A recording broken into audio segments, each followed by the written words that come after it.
Another like, unexpected, or maybe not unexpected, but another facet of competition is the kind of distraction. So there may be another fencer who's yelling or who's very emotional, or maybe there's a ref who made a bad call, or That's just some usually other distraction. Yeah, yeah. or Have you ever seen Race and Aspermani fence? Yeah. but yeah, when there's like that kind of distraction or external factor, how do you stay focused on your game, and how do you mitigate that distraction? I mean, mine is pretty simple. Like, I'm pretty combative. So like my thing is to give it back to them. I've tried to be more calm with it, and it's just not my personality. Like, if someone's postponing about in a way that I don't like, I let them know. And I'm like, hurry the hell up. Like, get this guy on guard. Like, do this thing. Stop playing this game. Like, you're losing for a reason. Or like, I'm in control of this match, you know?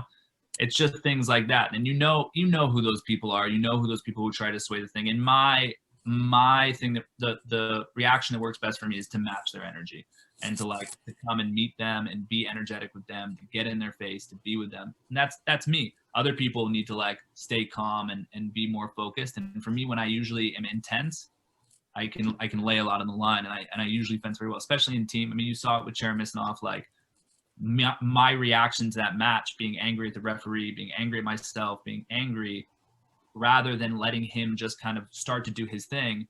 I match that energy. It feeds the team. It feeds me. It feeds the whole situation. We were able to build that big team match. Yeah, and this is this is an example of, I think, a lot of high-level fencers not tackling the same thing the same way.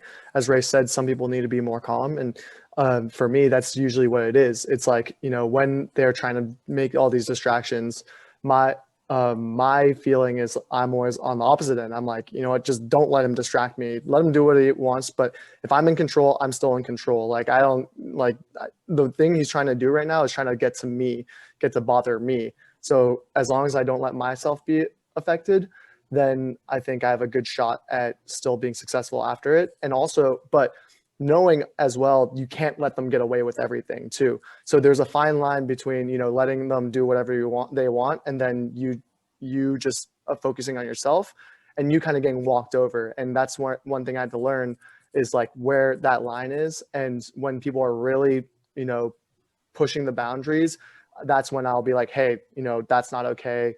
Just get back on guard, or tell the referee, like, look, you know what he's doing. I know what he's doing. And then let the referee deal with it, right? Like, but you have to find that. For me, it was finding that balance between not letting him get in my head, but also not letting them do whatever they want, because at a certain point they feel like they're in control when they do that. Alex is the king of the finger wag. Alex is anytime ref makes a call, he's like, no. Like, you ask for something that's not yours, he's like, no, it's not yours. He's like always like giving you a finger wag. That's his thing. And then if you really, it's hard to get under Alex's skin. I've only probably done it like 2 or 3 times, and I had to really, really get after him. But like the concept there is like, that's Alex's personality. And like, someone like Aspermani is a great example, because Aspermani fencing flat is not as dangerous. Like, it's just not as dangerous. Whereas like him emotional and fencing with his personality, he's dangerous today. So it's an interesting concept. And it's the same thing. And you can tell that like some people who are quiet can still be intense, or like, Alex will definitely, you can feel the intensity in his movements and stuff when you're fencing him.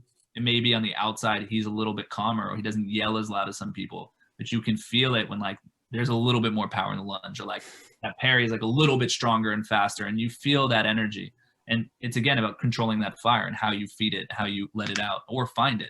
I've been in the call room with Garotto where he's like hitting himself, and I'm like, whoa, what are you doing? And he's like, I have to find the fire. I have to find the fire, And that's his way of doing it. He has to be like that. He'll sit up in the stands and be alone.